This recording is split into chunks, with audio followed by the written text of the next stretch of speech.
Bon, alors là, j'ai vraiment fait un résumé du résumé. Je pense que ça va te plaire.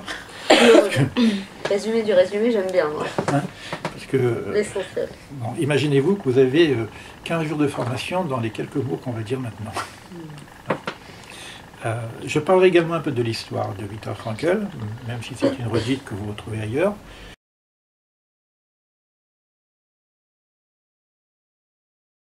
Viktor Frankl parle déjà de la triade tragique.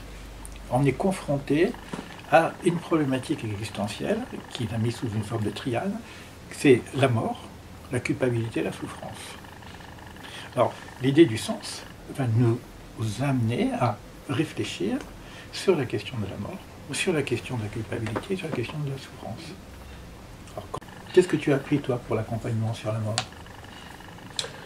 Alors, c'est pas un accompagnement sur la mort, en fait, en tout cas dans le cadre de la formation en logothérapie, c'est simplement quel est ton rapport avec ta relation à la finitude ou à la mort. Ça, c'est le travail sur soi. C'est le travail sur soi. Maintenant, quand tu vas accompagner quelqu'un, ça, on l'aborde pas. Cette approche-là, elle n'est pas abordée en termes techniques. Cette approche-là, il faut l'apporter. C'est ce qui manque.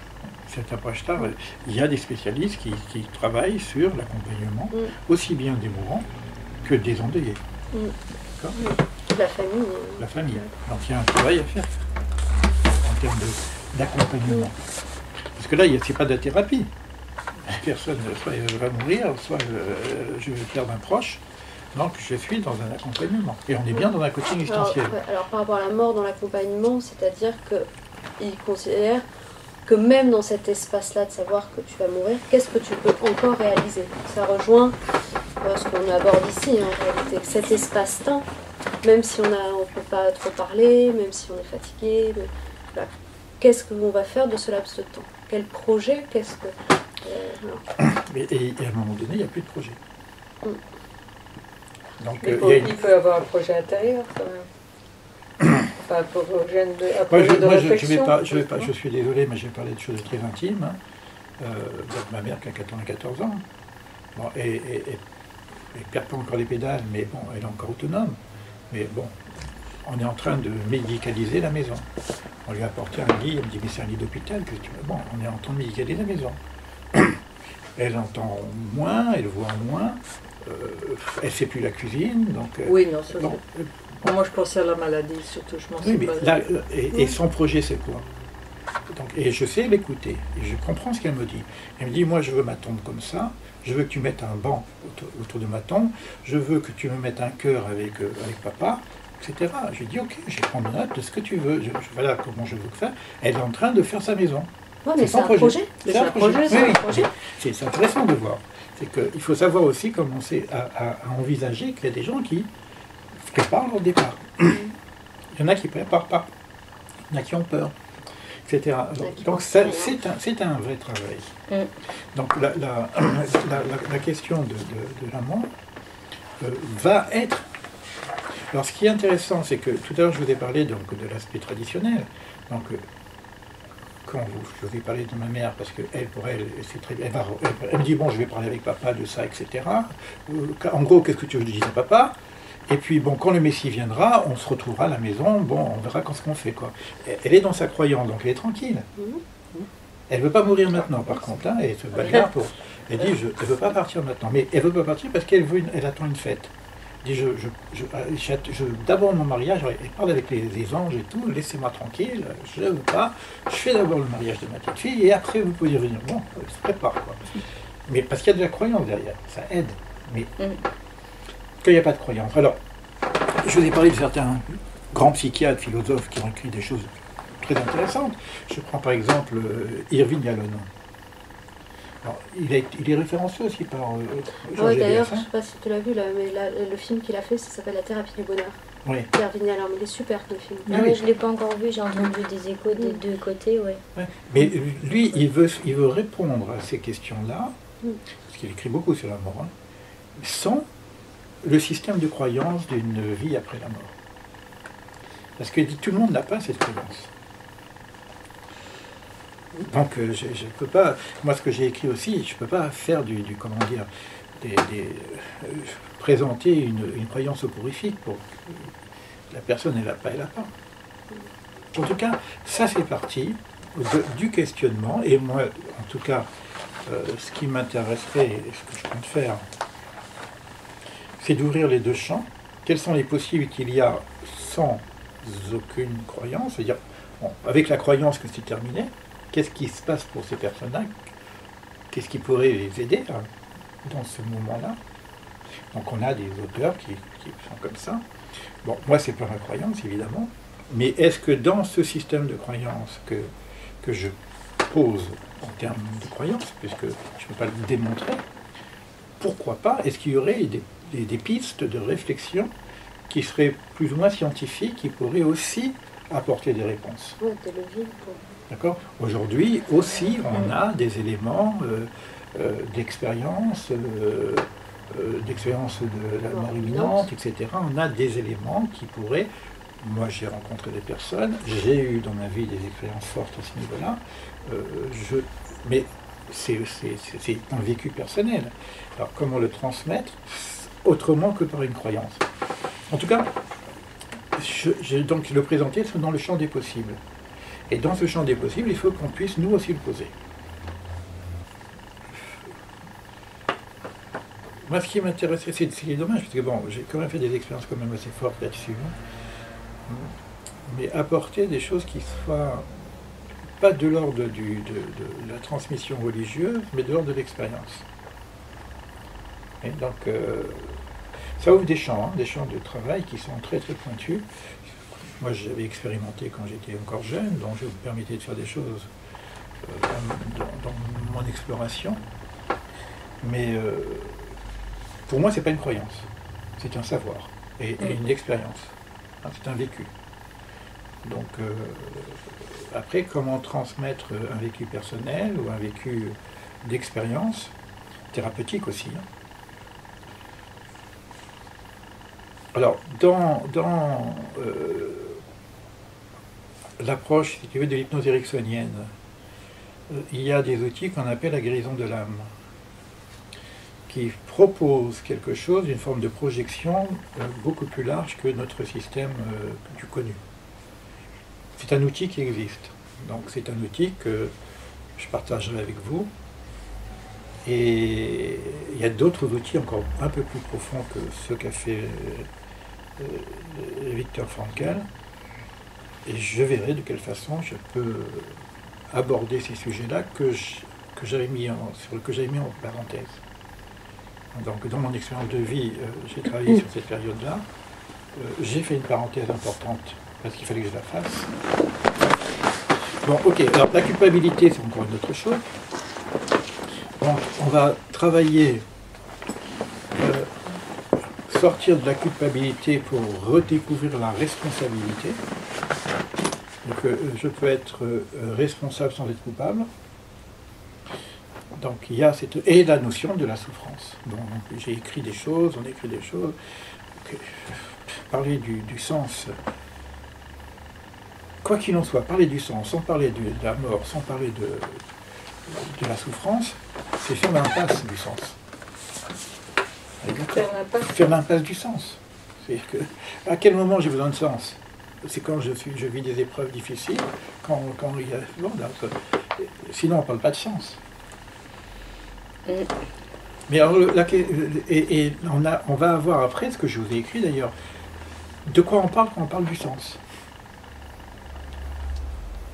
Parce que si je parle du sens en termes de cause à effet, c'est-à-dire j'ai cette maladie parce que ceci, donc au niveau physiologique on peut comprendre, il peut y avoir des histoires de cause à effet. D'accord ? Mais pas tout le temps. Quand quelqu'un a une grosse maladie incurable, il va se dire pourquoi. Et qu'est-ce que je fais avec ça? D'accord? Donc, alors le décodage biologique, les machins comme ça, bon, j'ai l'impression qu'on tourne en rond, mais voilà. Et là, je pense que c'est encore un champ de réflexion et de recherche en même temps. Alors, si je regarde les traditions, bon, il peut y avoir le karma, il peut y avoir le tikkun, etc. Mais comment je fais en dehors des traditions sans faire, je dirais, une proposition soporifique. Donc là, il y a une question aussi de fond à avoir au niveau de la souffrance. Mais l'expérience aussi, l'expérience de la personne qui souffre, Et la personne qui souffre a des solutions qui nous dépassent parfois. En tout cas, quand vous écoutez les personnes qui souffrent, vous êtes parfois, mais qui savent que c'est fini quoi, en même temps. Vous êtes, des fois, c'est assez étonnant de voir la clarté qu'elles ont et la beauté du langage qui sort. C'est comme s'il y a un éveil qui vient derrière. Quand c'est fini au niveau du corps, peut-être qu'il y a quelque chose qui est en train de se réveiller derrière. Donc on a encore un champ qui est... je n'ai parlé que des 3 premiers mots, triade. Hein. Alors, donc on va être porteur de sens, dans la mesure où on va apporter aussi du sens. Donc on va rentrer dans un mouvement créatif. Donc il redonne 3 autres notions qu'il appelle la dynamique existentielle, qui s'articule autour de la volonté de sens, la liberté de volonté et le sens de la vie. Il utilise 3 termes différents.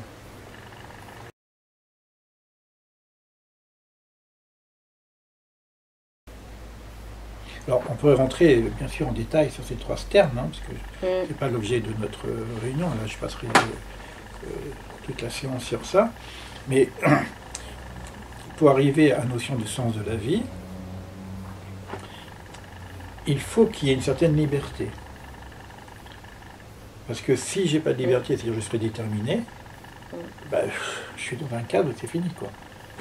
Donc, quoi qu'il se passe, quoi qu'il y ait, il y aurait une forme de ce qu'on appelle le pan-déterminisme, tu vois, donc ça c'est toujours des notions de Viktor Frankl, il y a encore un espace de liberté. D'accord?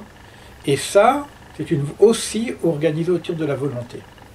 Si je n'ai pas cette volonté d'aller vers le sens, ben, je subis.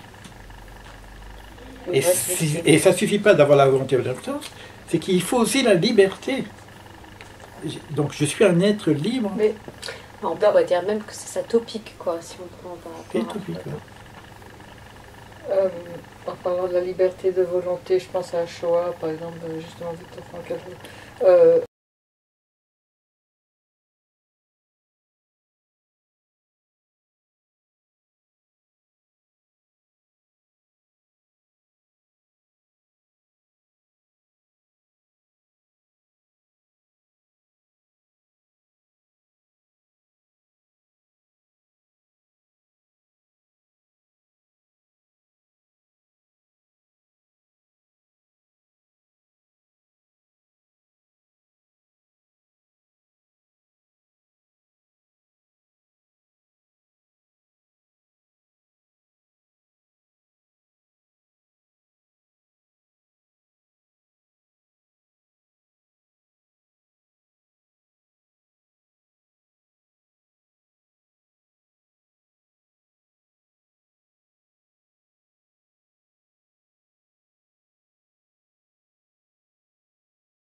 Qui fait que ça, tu ne peux pas m'enlever. Et ça, l'expérience de la Shoah, il décrit ça, surtout par rapport aux expériences de la Shoah. Entre le stimulus et la réaction. Quelle liberté entre la cause et l'effet. On peut le prendre dans les situations extrêmes. Hein. Donc, je suis là, je vais là. Vous prenez les... Voilà, ils sont là, ils sont tout nus, et ils vont à la chambre à gaz. Tout le monde le sait. Donc, la fin, là, je la connais. J'ai quelque chose qui m'amène là, et ça, je connais la fin. Donc, j'ai pas de possibilité de changer cette fin. Apparemment. Hein. Supposons que. Quelle liberté entre la cause et l'effet. Alors, lui, il nous dit que cet espace ici, entre les deux, quel que soit le temps, il peut durer même une seconde, hein, tu vois, il y a ici, dans l'espace entre les deux, un espace de liberté. En fait, c'est mourir en conscience ou pas, quoi? Alors, après, jusqu'au bout, ou suivant en conscience, quoi. Et en acceptation. Et en acceptation, c'est ça. Alors, cet espace de liberté, c'est-à-dire que je crée ma responsabilité dans cet espace de liberté. Ma responsabilité, c'est pas que je suis responsable en termes de cause, puisque la cause, c'est pas moi. Ah oui. C'est pas que je suis contraint en termes de réaction, puisque moi, je veux pas y aller. Mais j'ai cet espace qui me reste, et cet espace-là, je vais créer ma responsabilité dans l'espace qui m'est donné, parce que j'ai que ça comme de libre. Et c'est quoi la responsabilité? C'est la réponse que je donne à cet espace. Viktor Frankl, il tire ça aussi de l'expérience. Ces enfants d'Israël qui devaient partir au four, ils étaient nus, et il n'y avait plus que quelques instants à passer. Et ils se disent, qu'est-ce qu'on fait? On fait le schéma ou on ne fait pas le schéma? On fait la prière de la mort, c'est-à-dire du dernier passage, ou on ne fait pas... Mais attendez, écoutez bien ce que je dis, ça donne des frissons. C'est pas parce que je ne suis pas libre de le faire, c'est parce que d'après la loi juive, on ne peut pas faire le schéma si on est nu. Alors est-ce qu'on transgresse? On n'est pas en train de dire je vais mourir, je vais mourir. Est-ce qu'on transgresse la loi en faisant le schéma parce que c'est bien de faire le schéma avant de mourir? Ou est-ce qu'on ne fait pas le schéma parce qu'on est nu, ben on va mourir sans le schéma? Et les rabbins posent des questions talmudiques, ils sont là comme des sacs d'os qui marchent comme ça. Regardez les questions. Regardez ces questions. Et ils décident de faire le schéma. Ben ouais. L'idée est là, c'est qu'ils ont pris une décision de liberté, d'aller disparaître en faisant le schéma. Donc ils ont chanté, et puis bon, évidemment, le schéma il a pris une proportion où les Allemands, ça a paralysé les Allemands. Et le rabbin qui a dit on fait le schéma, il regarde les tortionnaires, il dit vous voyez, vous prenez notre corps, mais vous ne pourrez jamais prendre notre âme. Donc mon âme, personne ne peut la prendre.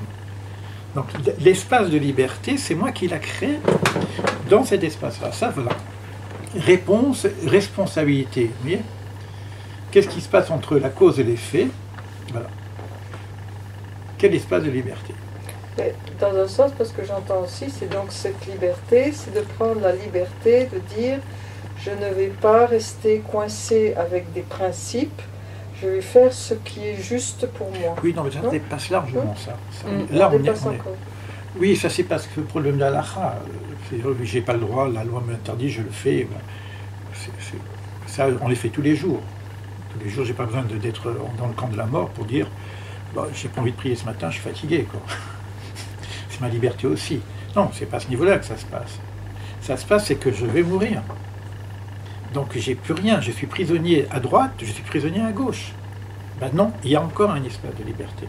C'est pas par rapport à la loi, c'est le fait de dire j'ai encore une décision à prendre, quelle que soit la décision.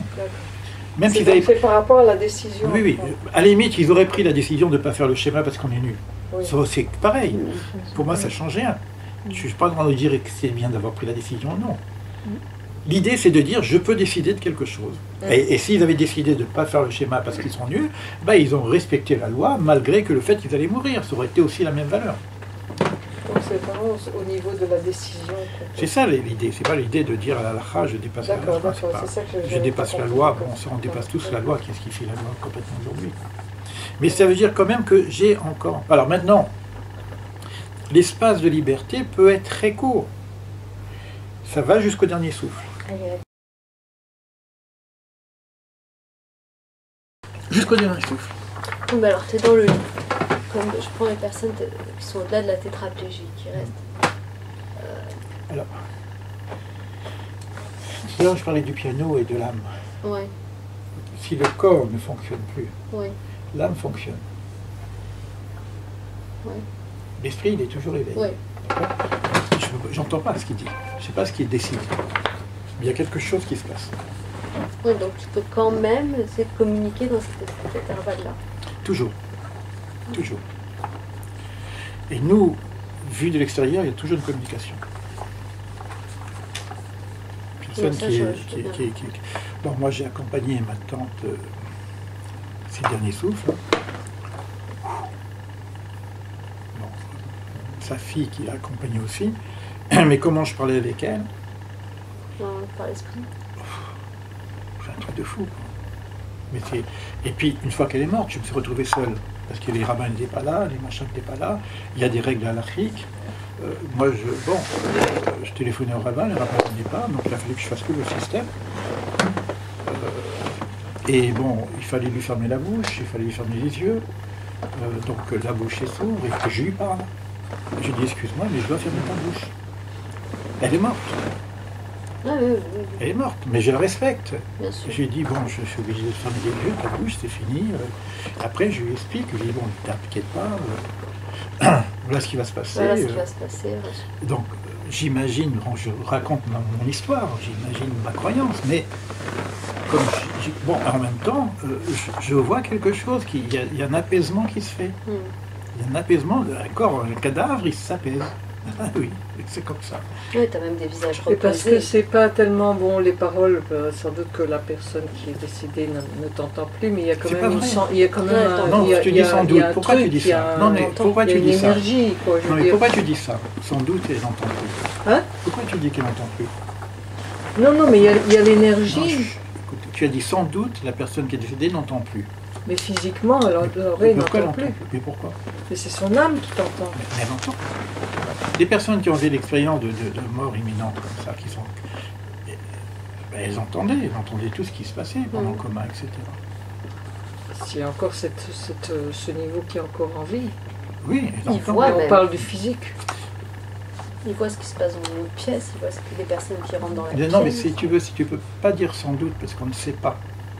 Oui, enfin, c'est ça On que peut pas j'imagine. dire. quoi. Oui, c'est pas certain que l'âme, parce que le corps n'est pas encore complètement défait, l'organe des oreilles, c'est pas certain qu'il n'y a pas de... Et Oui, est-ce qu'il y a, puisqu'il y a une vision, on voit, les yeux sont fermés, et on peut décrire la pièce, telle qu'elle est. comment est-ce Alors ça, qu'on moi peut j'ai comprendre? expérimenté, je suis vraiment désolé, mais j'ai Et les gens expérimenté. qui l'ont. Ah oui, tu veux dire les gens qui Les l'ont- personnes, si la personne a eu des visites, sa mère est passée, elle lui a dit ça, elle l'a vu, elle a vu Donc, ce les qui yeux s'est sont passé fermés, dans la donc pièce il y a- d'à il y a- côté. Mais Alors non, que- mais comment est-ce qu'on sait ça? Il y a eu Elle des revient. expériences. Il y a Il y combien a des de gens qui veut dire qu'ils sont revenus après, qui, ont, C'est ça. Oui, il y a d'ailleurs qui sont un- passés dans ce Alors, stade. c'est ces très livres-là grand qu'il faut chirurgien, lire un là, petit qui a peu, écrit. il faut relire ces livres-là qui nous amènent quand même des Ah, éléments. d'accord, d'accord. Donc il y a un œil qui voit sans l'œil. Donc il y a des oreilles qui entendent sans l'oreille. Ça, qu'est-ce qui est juste, qu'est-ce qu'il y a à revoir. Mais quoi qu'il en soit, il y a bien un œil qui voit. C'est ce que je veux dire.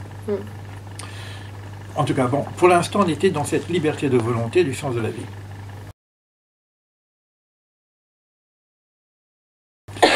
Alors, vous voyez que quand je vais parler du sens de la vie maintenant, il y a une autre dimension qu'il faut voir.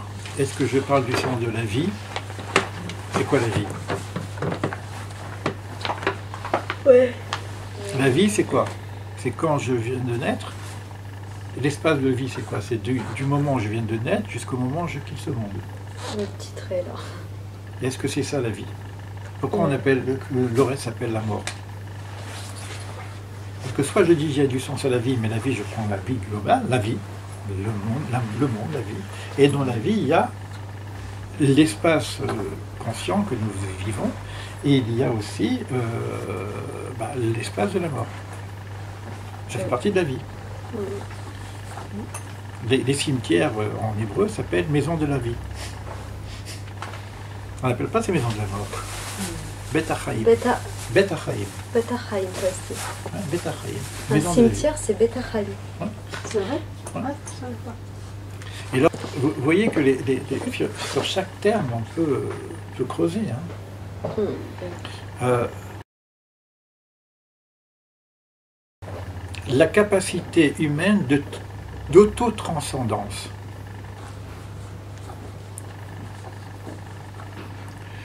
C'était très précis. Hein. C'est que d'abord je pose l'idée de transcendance, mais ça va aller plus loin. La capacité d'autotranscendance. C'est ce dont on est en train de parler, sur lequel on n'a pas de maîtrise. Qu'on appelle ça une transcendance. J'ai la capacité d'autotranscendance. C'est un prérequis au niveau d'une forme d'axiome. C'est-à-dire, si j'y crois pas, eh ben, comment tu veux j'accompagne la personne à sa transcendance? C'est pas moi qui l'amène à la transcendance. C'est qu'elle a la capacité d'autotranscendance. Elle a la capacité de s'élever dans cet espace qu'on appelle la transcendance. Et moi, je dis que c'est énorme. Ouais. C'est pas un mot. Et si je prétends dire, je sais qu'il y a de la capacité d'auto-transcendance, mais on vient me voir en tant que thérapeute, logothérapeute ou coach existentiel, oui, mais qu'est-ce qu'elle veut? La personne, elle veut ça aussi. Donc, qu'est-ce que j'ai comme possibilité de l'accompagner? Alors, on n'est plus dans l'accompagnement de la mort maintenant, on est dans l'accompagnement de l'auto-transcendance.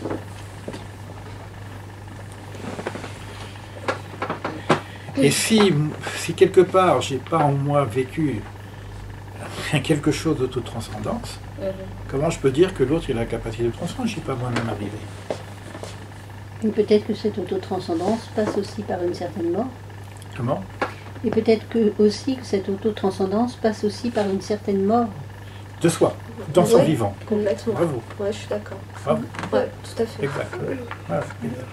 Ouais. C'est-à-dire que je quitte une situation, si j'ai une situation de changement, et je transcende ma situation pour... Je meurs de quelque chose pour vivre autre chose. Ouais, complètement. Ouais, alors ça, on meurt beaucoup dans la vie. C'est la chance qu'on a pour les personnes qui ont un peu de transcendance, c'est de faire plusieurs vies en une vie. Ouais, c'est fatigant parfois. Hein? Épuisant. C'est parfois fatigant. Mais... Bon, mais c'est à ça qu'on prétend aussi. Hein. Ouais. Mais en tout cas, il y a aussi la verticalité. Hein. Il y a aussi la relation au niveau de la verticalité. L'auto-transcendance, c'est cette capacité d'aller chercher quelque chose qui dépasse le moi, qui dépasse ma personnalité. Donc, c'est un mot. J'ai été chercher des mots comme ça chez Viktor Frankl, mais j'ai dit, on ne peut pas rester sur le mot. Qu'est-ce que moi je fais avec ça? C'est pas simplement une croyance. Parce que si on n'est que dans des croyances philosophiques, on n'appelle pas ça logothérapie. Oui, et puis en situation... Parce qu'on va être en situation d'accompagnement. C'est ça.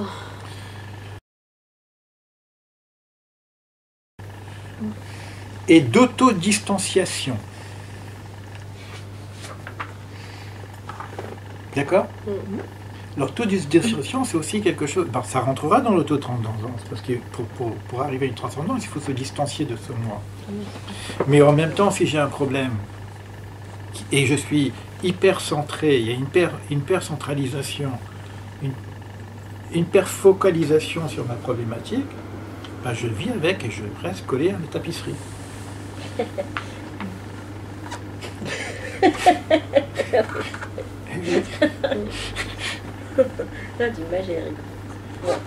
Et cette autodistanciation, on appelle ça aussi par ailleurs la déréflexion.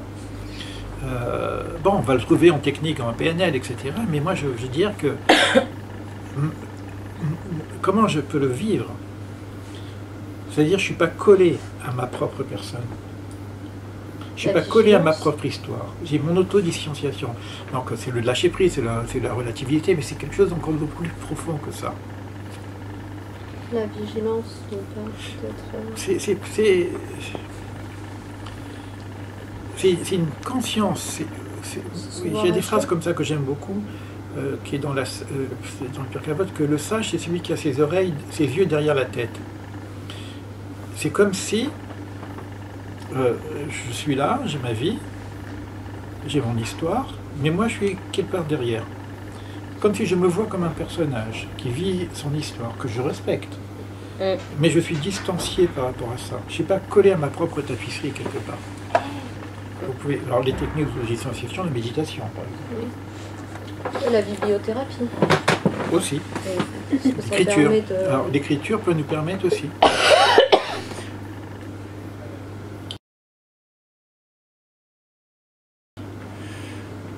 Alors, anthropologie maintenant, on en parlait, donc lui, il reprend les dimensions somatiques, la dimension psychique, la dimension noétique. Donc il pose bien que l'être humain, c'est quelque chose qui est matériel, il y a une dimension somatique, qui va nous amener de la psychosomatique, qui est en relation avec le psychisme, et il y a une autre dimension qu'il appellera la dimension noétique ou la dimension spirituelle. Pour nous, on n'apprend rien là-dessus. Hein. Mais en science de la psychologie humaine, c'est une nouvelle donnée pour le monde de la psychothérapie. Prendre en compte la dimension spirituelle de l'être humain lorsqu'il est devant toi, c'est quelque chose de nouveau, parce que dans les universités, on n'en parle pas. En fait, je crois que ce qui s'est passé, c'est qu'il était en avance sur son temps. Et que, si tu veux, maintenant, par contre, comme par hasard, il émerge, même s'il existait avant. Mais si tu veux, il est en train d'émerger parce que maintenant est le temps. Parce que c'est ça, c'est beaucoup de crises existentielles. Enfin, les gens, ils sont un peu, voilà, ils sont pas bien, mais en réalité, ils sont pas bien dans leur âme. C'est ça, il leur manque un truc. Oui, mais non, quand tu dis qu'il est en avance sur le temps, ce sont des choses qui existaient depuis l'ère des temps, mais qui n'étaient pas dans Voilà, dans le registre de la science. Ouais. Dans le registre, en tout cas, de l'accompagnement scientifique, Ouais. etc.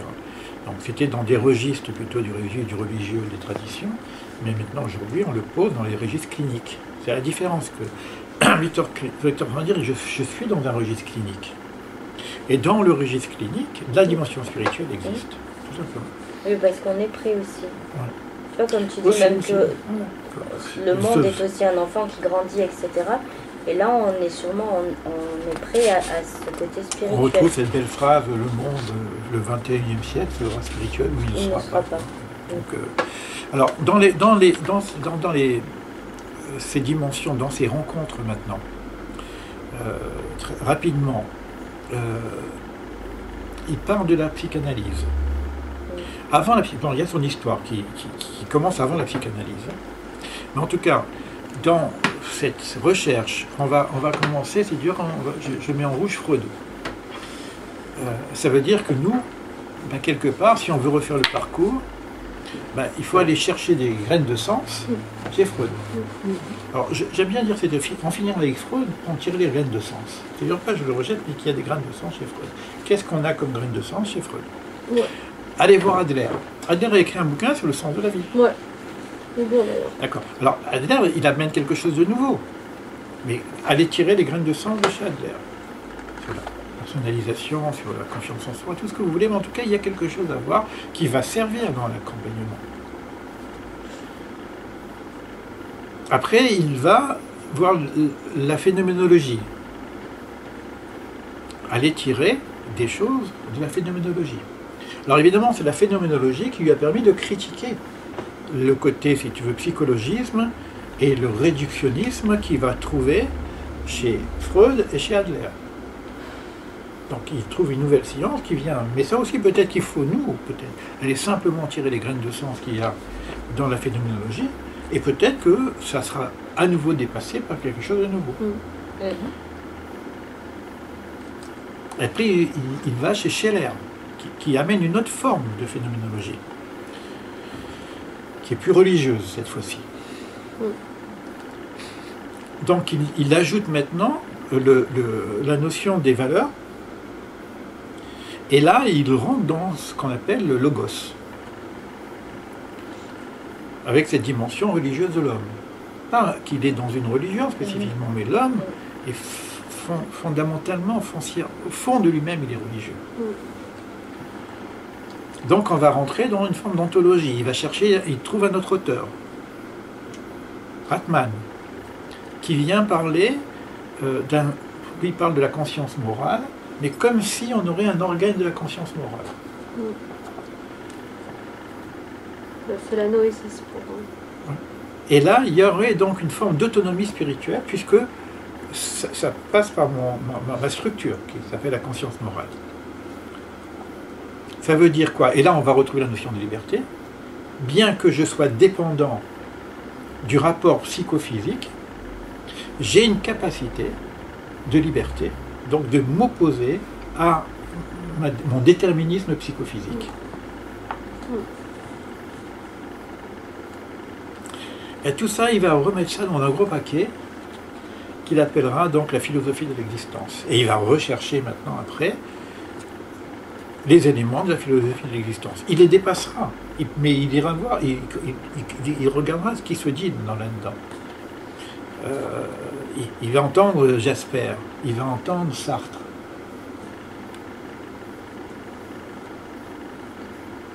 Et lui, il va tirer de cette philosophie de l'existence les éléments qui lui sont essentiels dans sa propre démarche et qui sont le pouvoir de décider d'être libre. Encore une fois, le pouvoir de transcender, de se transcender par rapport à soi-même. Et Jasper lui amène ce qu'il lui a appelé l'optimisme tragique. Oui, c'est des mots. Hein. C'est des mots. J'ai vraiment fait un résumé de résumé. Hein. C'est bien. Hein, c'est des mots, mais c'est des mots qui, pour nous, vont porter sens et vont s'ouvrir. C'est joli d'ailleurs. Optimisme tragique. C'est Ouais. Et c'est ça qui va nous ouvrir à la question religieuse et de la transcendance. L'optimisme tragique. C'est-à-dire que quoi qu'il soit, il y a encore derrière un optimisme. Il disait que les personnes mourraient plus de désespoir que de froid.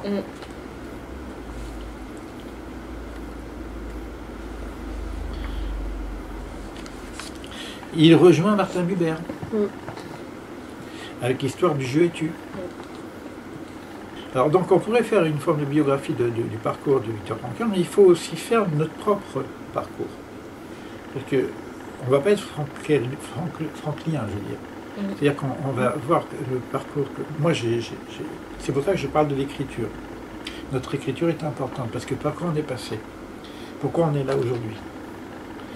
Qu'est-ce que je pourrais rajouter dans ce que j'ai aujourd'hui pour pouvoir compléter? Pourquoi pas revisiter certaines choses?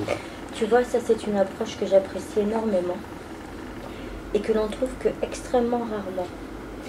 Souvent, tu vois, quand toutes les écoles ou quoi que ce soit, tu dois rester dans le cadre. Tu sais, ce qui donne aucune propre créativité si tu es attiré par quelque chose. Je veux dire, on n'évoluera jamais si on doit toujours rester, tu sais, comme même par exemple avec les moines bouddhistes et tout ça, ça doit être, voilà, tu dépasses pas le maître ou des choses comme ça. Et c'est quelque chose qui m'a toujours énormément frustrée, si tu veux, parce que il peut pas y avoir d'évolution, et là on reste dans un dogme, dans une croyance, et voilà. Et de t'entendre dire ça, c'est libérateur. Enfin, tu vois, je trouve que merci, parce que c'est tellement rare. Après, il y a peut-être souvent l'ego qui se met derrière, etc., si tu veux, de ces gens-là. Mais c'est toujours, t'apprends une technique et tu n'en sors pas. Et en fait, je pense qu'au contraire, si on apprend ce genre de choses, c'est pour que éventuellement un jour, tu le transcendes et tu le dépasses. Sinon, tu ne te l'es pas approprié déjà, Aidan.